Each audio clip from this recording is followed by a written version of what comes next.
when the chips are down. And JJ... It's on, Richard. So, field being called forward. Teddy Blue just being assimilated into the pack as they jump away. 2 miles, 3.5 furlongs. Bad, one of the market leaders. The grey and the green colours, one of the first to show, in company with the rare edition Santos Blue, another grey Monvielle, and Issam early on with Soaring Glory. Highland, yet another grey, racing on the inside of Mott Hill in the noseband. Irish Hill is alongside that one as they take the first. JJ Riley is towards the back in company with Teddy Blue, Arcoob, and the yellow colours up in the air. So well grouped up, they make their progress up towards the second, which was taken in the lead by Rare Edition on the inside of Bad. Mott Hill is quite keen in the noseband, racing in third place with Soaring Glory in the maroon, Santos Blue and Monvielle towards the outside. The grey towards the inside, well, two of them in fact. The hoop colours of Highland is being tracked by Irish Hill.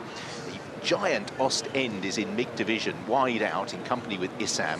Arcoob, JJ Riley towards the inside is in the air as they make the turn into the home straight. And right at the back is Le Milos in company as well with Rambo T.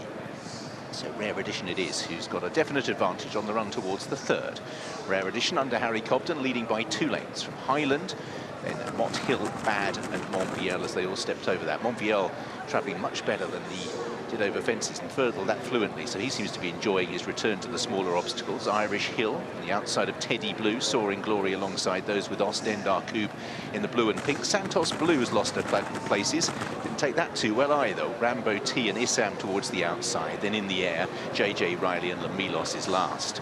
So out in the lead it is a Rare Edition in the purple colours by 2 lengths from Bad, who is in second. Also green jacket with the noseband, Mott Hill with Highland on the inside.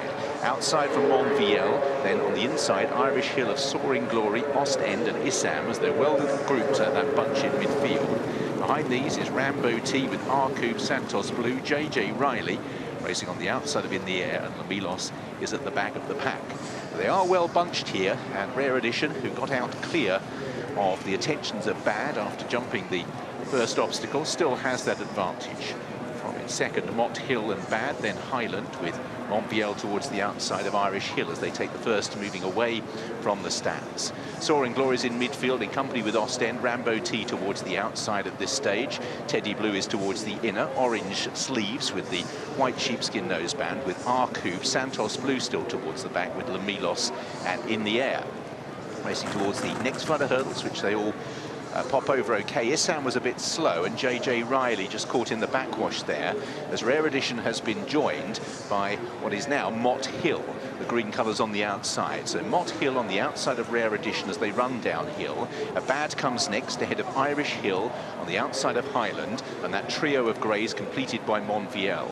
Ostend in 7th place on the outside of In the Air, who's made ground into midfield with Issam racing wide. Soaring Glory, Santos Blue with Rambo T another wide. JJ Riley up the inside goes Teddy Blue, then Arcoob and Le Milos. So reaching the low point of the course, and it's Mott Hill who does have an advantage here of round about half a length from Rare Edition, who's still right there on the inside. Bad races next from Irish Hill, Highland. Ostend's travelled well for a long way, although they are all still pretty well bunched. Rambo T comes next in company with Monvielle. Santos Blue just trying to pick off a few as Soaring Glory has lost some ground as they take 4 from the finish. Leading over it was Mott Hill from Bad, Rare Edition, Ostend. Then behind these Highland. Irish Hill's in that group with Monvielle as well. Santos Blue and Rambo T as they step over the next flight of hurdles. Soaring Glory made a mistake there. Arcoob is trying to get involved, but still has some work to do. So now they're on this long run towards the home turn. And out in the lead, it's Mott Hill with Bad on the outside, and then Rare Edition. Highland with Irish Hill just behind the leaders as they take the bend, with Ostend In the Air continues to make ground. So does Teddy Blue into about 7th or 8th place in the orange cap as the leaders try to kick on again, turning for home. Mott Hill with Bad poised on the outside. Then behind these Rare Edition, Irish Hill was carried wide into the straight, hasn't immediately picked up. Then Highland. Teddy Blue still making some progress. Ostend has run well for a long way, but it's Bad who's moved through, travelling comfortably on the outside of Mott Hill. Behind these in 3rd place and ridden along is Highland, Irish Hill and Teddy Blue, who's trying to get on terms. Arcoob another from the back. Bad hasn't quite seen off Mott Hill. There's a neck between them at the last. Teddy Blue still with 4 legs to find. Then Irish Hill off up the running. Mott Hill over on the far side in the noseband. Cheek piece, Bad the grey. Mott Hill finding plenty on the run to the line. Bad, who travelled all over him on the run to the line, will maybe just lose out on the bottom of their heads. Mott Hill and Bad from Arcoob, Teddy Blue, Irish Hill, Highland. Ostend ran a good race at a big price, and behind these Montvial. Now this is going to go different ways. It's going to be who's down on the line. Bad puts his head down, but then I think just as the line comes, it is going to be Mott Hill, I think. Narrowly, Mott Hill would not lie down. Bad, another placed effort. It looks like it. And Mott Hill on the exchanges, 1.01. And Mott Hill's going to get the verdict here. They pulled clear of Teddy Blue, who came there with a chance but couldn't quite see it through either. Good battling performance. Not been the best of seasons for Neil Mulholland. That's going to be a welcome tonic for him. And another feather in the cap of Joe Anderson, who was pretty strong in the finish there, up against Ben Jones. And that, Richard, is without a whip. I don't think Joe Anderson had his whip in his hand then. Ben Jones has. Ben Pauling's day has very nearly gone from good to bad. But I think he's been beaten in the photograph here by Mott Hill. Here's the result. First, number 13, Mott Hill.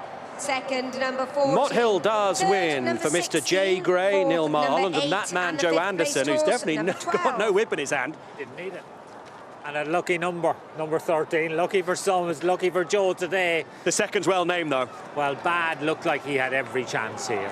And then it was that case, like before he's put his head up a little bit, you wondered, is it because something's hurting him or is it because his wind isn't great? They had his wind done and it looked like it was going to work and he was going to bolt up here, but Mott Hill wasn't having a chance, was he? No, Mott Hill just wanted it more. You could look, the one thing about Bad, he did travel really well into the race, but Mott Hill just wanted it a bit more. I wouldn't be surprised if something like County Hurl would suit Bad, or a fast run race with loads of runners and smuggle him into it, but get me out of here ride.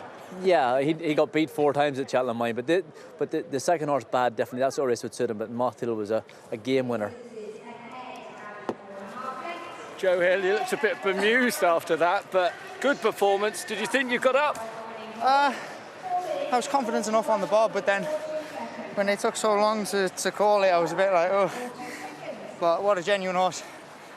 Threw my stick away on the run to the last there. And he's still, do you know what, he's still stuck. How'd that come about? You just got... I went to turn it over and I banged it into the side of the neck strap. It's just pinged out my hand. It's just one of them things, but look, he's tough, he's genuine, and I knew he had one in him somewhere. And like, he was 8th in the Lanzarote last time, but he probably ran better than the actual bare result of it. I was hampered down the back and I made an absolute hash of the second last, and he's picked up and galloped on it in Kempton, and we put the cheek pieces on him today, and I was slightly concerned I might have lit him up a little bit, and you've seen what he done to me down the hill. He's just got to run on, but he's a very strong stayer at 2.5. So I was like, I didn't want to take anything away from him to then come and quick and win me, like, so I just let him roll on, but Joe, he's done it well. It's been a stellar season for you, really well done. No, thank you, Luke. Yeah, congratulations to Joe. Here's the winning trainer, Neil Mulholland. I imagine when the Shadwell Estate Company bred Mott Hill, it probably wasn't a handicap hurdle at Ascot they were thinking of, but this horse has really dug deep. Yeah, no, Matt, this horse is a great little solid horse. He was recommended by a friend, Ina, he's got a good eye for a horse, and thankfully he's a very solid horse, you know, very solid little fun horse. Ran pretty well in the Lanzarote. Was it a little bit of a master stroke putting the cheek pieces on? Well, I didn't think that going down in the Swinley bottom. I thought he was maybe doing a little bit too much, but he puts his head down, he tries, and that's all we can ask for, you know. So yeah, really good. Yeah, really good. And he has no other big entries immediately. Was this the day, so to speak? Yes, I'm sure big entries in around your low 120s, you know. But obviously some of the handicaps close there in the next couple of weeks for your better races, so you know we'll be having a look, and you know he's quite solid, so fingers crossed he can make his presence felt. Lovely to see you with a